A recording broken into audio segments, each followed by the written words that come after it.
The Blood Ledger. Part 1. The First Carving. Detective James Holloway had seen horrors in his years on the force, but nothing like this. The corpse of Elliot Graves, a high-profile banker, lay sprawled on the marble floor of his penthouse, arms outstretched, his white dress shirt soaked in crimson. The body was mutilated, but not in a way that suggested rage or impulse. The killer had taken his time. Graves's chest was carved open, each wound deep and methodical, forming words across his skin. He took from those with nothing.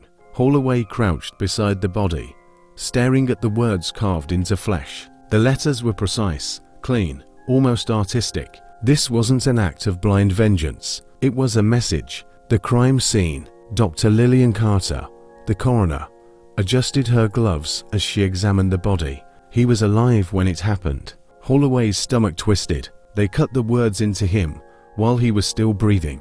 Carter nodded. Whoever did this, they wanted him to feel everything. Holloway studied the room. There was no sign of forced entry. No security alarms triggered. The penthouse was locked from the inside. How did the killer get in?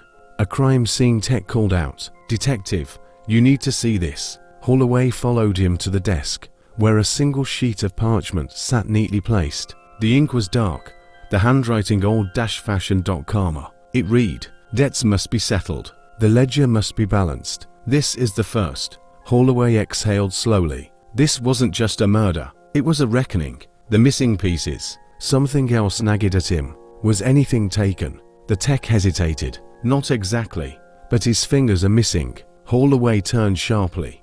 What? Carter pulled back the sheet covering the corpse, revealing his hands' bloody stumps, where his fingertips had been neatly severed. The detective felt a cold realization settle in. This wasn't just about killing. Someone had taken the hands that signed ruinous contracts, bled desperate people dry, destroyed families. This was punishment, and it wasn't over. The whisper. Back at the station, Holloway buried himself in Graves's file.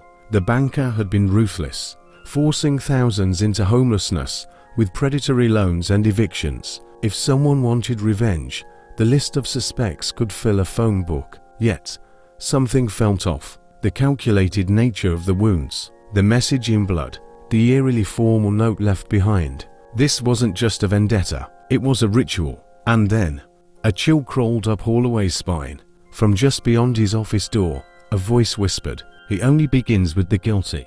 Holloway spun around. The hallway was empty, but he knew one thing for sure. This was just the beginning. To be continued. Would you like me to continue with part 2?